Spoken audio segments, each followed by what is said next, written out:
पप्पू हैं, इस जन्म में तो अब राहुल गांधी में इसी पीएम बने। ऐसे बेवकूफ को कौन बनाएगा पीएम? अगर ये विदेश में जाकर के बोले जब मैं अगर पीएम भी बन जाऊंगा, मैं इंडिया का अनफॉर्चुनेटली पीएम हूँ, तो ऐसे आदमी को पीएम हम बनाएंगे जो हमसे भी गया गुजरा है। एक तरीके से वीटो पावर को इरिलीवेंट कर दिया है। वीटो पावर कोई की प्रासंगिकता जो है, रेलिवेंसी है, वो खत्म हो चुकी है, क्योंकि इंडिया इस समय लीड कर रहा है। पास विपक्ष है ही नहीं। एक तरीके से हम समझे कि मोदी ऐसे नेता है जिन्होंने विपक्ष को ही उखाड़ फेंका है, और लगभग विपक्ष है ही नहीं। क्या नाम? प्रेम नारायण ठाकुर नाम है मेरा। इसका चुनाव नजदीक आ रहा, क्या लगता है किसकी सरकार? सरकार बीजेपी की आनी है और यही आएगी, क्योंकि बीजेपी अच्छा काम कर रही है देश के लिए, और देश सही दिशा में बढ़ रहा है। हर एक क्षेत्र हो, चाहे वो कंस्ट्रक्शन हो, मैन्युफैक्चरिंग हो, सीमा से संबंधित, अपनी सुरक्षा से संबंधित हो, सुरक्षा जो ऑर्नामेंट्स है उससे संबंधित हो, या राजनीतिक स्थिरता की बात कर रहे हैं, उसमें हम जबरदस्त हैं। और हमारी जो है बातें अब पूरे विश्व में सुनी जाने लगी है। बल्कि हमने एक तरीके से वीटो पावर को इरिलीवेंट कर दिया है।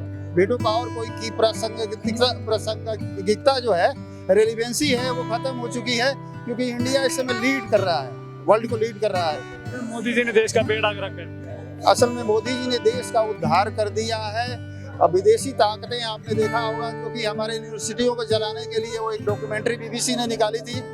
दूसरी बात है कि ये सारे विपक्षी जो लीडर हैं, वो मतलब अस्थिरता वाली बात है। तो अस्थिरता आप जानते हैं कि देश के लिए बहुत ही घातक है, क्योंकि हमारी पॉपुलेशन इतनी विश्व की दूसरी बड़ी पॉपुलेशन है, और ये जिसको सपोर्ट करती है उसकी तरफ वर्ल्ड को देखना होगा।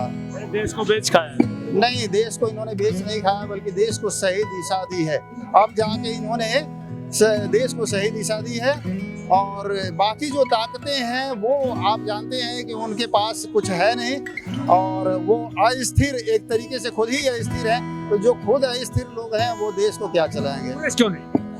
कांग्रेस इसलिए नहीं कि कांग्रेस जो है अपने प्रदर्शन में न्यूनतम स्तर पर जा चुकी है, और अपना जनाधार जो है वो लगातार खोती जा रही है, अपने कर्मों से खोती जा रही है। उसके कुछ ऐसे कार्य हैं जिसकी वजह से वो जनाधार खोती जा रही है लगातार, और वो अपने लॉस को समझ भी नहीं। राहुल गांधी बनेंगे प्रधानमंत्री? नहीं, राहुल गांधी ने बची खुची जो जनाधार कांग्रेस की थी, अभी भी बेसिक जनाधार उसकी कुछ है जो कि नेशनल पार्टी कहलाने लायक है, लेकिन नेतृत्व ने उस जनाधार को भी लॉस कर दिया।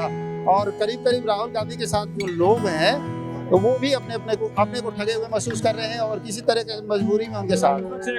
24 में मोदी जी को उखाड़ फेंकेंगे। ऐसा कुछ नहीं है। विपक्ष के पास विपक्ष है ही नहीं। एक तरीके से हम समझे कि मोदी ऐसे नेता है जिन्होंने विपक्ष को ही उखाड़ फेंका है, और लगभग विपक्ष है ही नहीं। अरे राहुल गांधी से विपक्ष में जब संसद में दांड़ता तो मोदी जी डर जाते, थर-थर कांपते हैं। ऐसा कुछ नहीं है, क्योंकि मतलब बदतमीजी आप करेंगे तो संसद में तो समझदार लोग जो है वो कांपेंगे ही, और थोड़ा सा मतलब अगर कहना ऐसा कि हमारा प्रधानमंत्री अनपढ़ है, और हाँ जो भी है, कहने का मतलब ये विपक्ष की बात आप कर रहे हैं, तो केजरीवाल साहब भी विपक्ष हैं। और ये और बात है कि विपक्ष में आगे आने की होड़ थी, जिसमें राहुल गांधी ने केजरीवाल को पीछे छोड़ दिया। अब वो कम से कम अपनी पार्टी में सर्वमान्य बन गए हैं। केजरीवाल साहब यही तो पूछ रहे हैं कि आपको अनपढ़ प्रधानमंत्री चाहिए या पढ़ा लिखा प्रधानमंत्री? नहीं, उन्होंने ये पूछा कि अनपढ़ हैं, उन्होंने साबित किया कि आप अनपढ़ हैं। जैसे आप as a TV anchor post graduate आपने मास कम्युनिकेशन में करी है, और मैं अनाप शनाप बोल दूं कि आप 12वीं पास हो, तो ये ब्लेम लगाना हुआ, मिसगाइड करना हुआ पब्लिक को।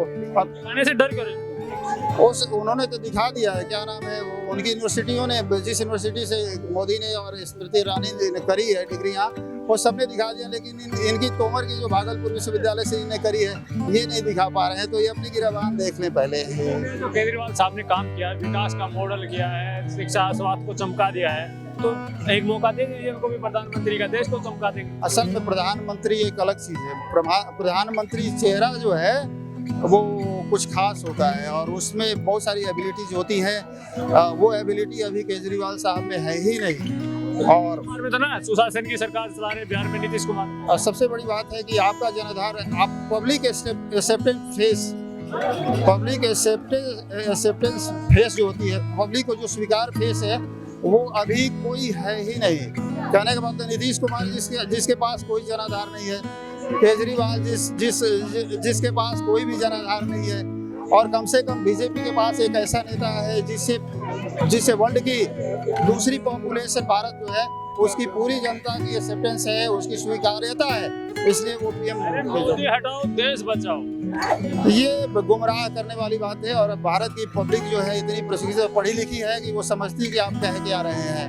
तो आएगा तो सिर्फ मोदी ही आएगा, और अगेन एंड अगेन पब्लिक में कॉन्फिडेंस है उसकी मोदी की। खैर मेरे में तो कॉन्फिडेंस है ही, क्योंकि मैं जानता हूँ, मैं इतिहास का विद्यार्थी रहा हूँ, तो मैं जानता हूँ कि जिसने अपने पब्लिक की पावर से, जो हमारी पॉपुलेशन की डिसेबिलिटी थी, उसको इसने एबिलिटी में बदल दिया, और इसने वीटो पावर को इरिलेवेंट आज के ज़माने में कर दिया। मामूली बात नहीं है, जबकि हम वीटो पावर के लिए हाथ पसारे घूमते थे, आज वीटो पावर 90 साल बाद आएंगे तभी तो गांधी जी पप्पू है, इस जन्म में तो अब राहुल गांधी नहीं सीपीएम बने। राहुल गांधी तो इस जन्म में, या उनकी बहन प्रियंका गांधी तो इस जन्म में नहीं बने। नहीं, इस जन्म में तो नहीं, अगले जन्म में फिर कोशिश करें। इस जन्म में भाई कभी 2 बोलते हैं, कभी 4 बोलते हैं, एक ही स्टेज पे। वो तो खुद बोले हैं, अनफॉर्चुनेटली वो एमपी हैं, वो खुद बोले अनफॉर्चुनेटली एमपी है। ऐसे बेवकूफ को कौन बनाएगा पीएम? अगर ये विदेश में जाकर के बोले जब मैं अगर पीएम भी बन जाऊंगा, मैं इंडिया का अनफॉर्चुनेटली पीएम हूँ, तो ऐसे आदमी को पीएम हम बनाएंगे जो हमसे भी गया गुजरा है। और क्या, कभी वो अरे हम ग्रेजुएट हैं, वो व्यक्ति खुद बोलता है जब वो एमपी है, जब अनफॉर्चुनेटली संसद है। अब नहीं है ना, जब था तब बोला है। दुर्भाग्यवश मैं संसद हूँ। वो सांसद है, फिर भी मोदी जी उनसे डर गए। अरे वही तो बात है, जो आदमी बोला हम कैम्ब्रिज यूनिवर्सिटी के, साला वो यूनिवर्सिटी भी हमारा यूनिवर्सिटी से खत्म है। वो बोला इकोनॉमिक्स से किया हुआ है, ये कैसे हो सकता है? इकोनॉमिक्स से जो किया होगा, आर्ट्स में इकोनॉमिक्स टफ सब्जेक्ट, और वो व्यक्ति बोल रहा है अनफॉर्चुनेटली हम संसद हैं, तो इससे बड़ा बेवकूफ हम क्या बनाए? देश के एक मुका की वो कोई है ही नहीं। देश के मोदी जी के ऑलरेडी स्टेपनी में योगी जी खड़े हैं, दूसरा अभी 20 साल तक कोई नहीं है वैकेंट। अब योगी जी का जो असिस्टेंट बने तो वो हो सकता है। अभी फर्स्ट है ही, सेकंड के लिए पहले से रेडी है।